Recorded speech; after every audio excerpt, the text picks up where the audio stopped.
ہندوستان ہی کی بات میں اگر بتاؤں، یہاں پر ایک بادشاہ ایسا بھی گزرا جس کے ایک تیر سے ایک بچے کی موت ہو گئی تھی، ایک بچے کی موت ہو گئی۔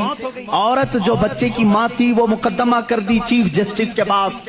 اس وقت کے جو چیف جسٹس تھے قاضی سراج الدولہ، انہوں نے طلب کیا بادشاہ کو طلب کیا، اسی ہندوستان کی بات کر رہا ہوں۔ عورت ایک جگہ کھڑی ہے، وقت کا بادشاہ ایک جگہ کھڑا ہے۔ عورت نے کہا میرے بچے کو ان کے تیر سے موت ہو گئی۔ بادشاہ شکار کر رہا تھا، چوک کے تیر لگ گیا۔ بادشاہ نے کہا ہاں میرا تیر لگا تو ہے، گواہ بھی ہیں، سپاہی بھی گواہ ہیں، عورت بھی گواہ ہے۔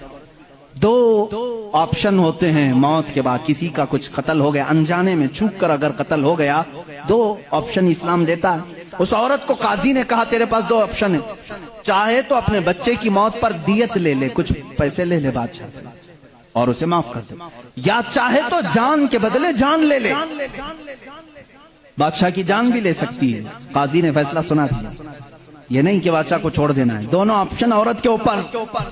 وہ عورت نے جب دیکھا کہ عدل کا یہ پیکر اسلامی نظام ہے، بادشاہ کے تیر لگا ہے اور قاضی صحیح فیصلہ دے رہا ہے، اس عورت نے کہا اگر یہ قاضی آج اس طرح کا صحیح فیصلہ دے رہا ہے تو اس طرح کے بادشاہ کی وجہ سے ہی، بادشاہ ایسا ہوگا اسی لیے قاضی ایسا ہے۔ اس عورت نے کہا میں اس بادشاہ کی جان بخشتی ہوں، میرے بچے کے لیے جو دیت بنتی ہے وہ بادشاہ مجھے دے دے۔ بادشاہ نے جتنی دیت بنتی تھی اس سے زیادہ اسے دیا، اور جب یہ معاملہ ختم ہوا تو بادشاہ قاضی کے پاس آیا اور اپنا جبہ کھولا، اس میں خنجر تھا، خنجر نکالا، کہا قاضی، وہ اس وقت کے سپریم کورٹ کا چیف جسٹس تھا، قاضی بادشاہ کیا کہتا جانتے ہو؟ مجھے جب پتا چلا میرے اوپر مقدمہ ہے اور مجھے معلوم تھا میرے تیر سے ایک بچہ فوت ہوا ہے، میں آج کورٹ میں آ رہا تھا، میں ساتھ ہی خنجر لے کے چلا۔ قاضی نے پوچھا کیوں لے کے چلے؟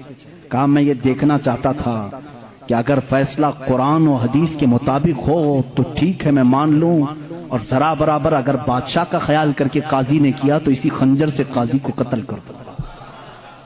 بادشاہ نے یہ کہا، قاضی مسکرایا اور اپنے گدے سے اٹھ گیا اور چادر ہٹائی، نیچے بہت بڑا کوڑا تھا۔ کہا بادشاہ تمہیں معلوم ہے میں آج پہلی مرتبہ اس کرسی پر آنے کے بعد، اس گدے پہ آنے کے وقت کوڑا نیچے لے کر بیٹھا ہوں۔ کہا کیوں؟ کہا میں نے اسی وقت طے کر لیا کہ بادشاہ کو کٹہرے میں کھڑا کروں گا اور فیصلہ قرآن و حدیث کے مطابق سناؤں گا، اگر بادشاہ مان لیا تو ٹھیک، ورنہ میں اس کوڑے سے اسے منواؤں گا۔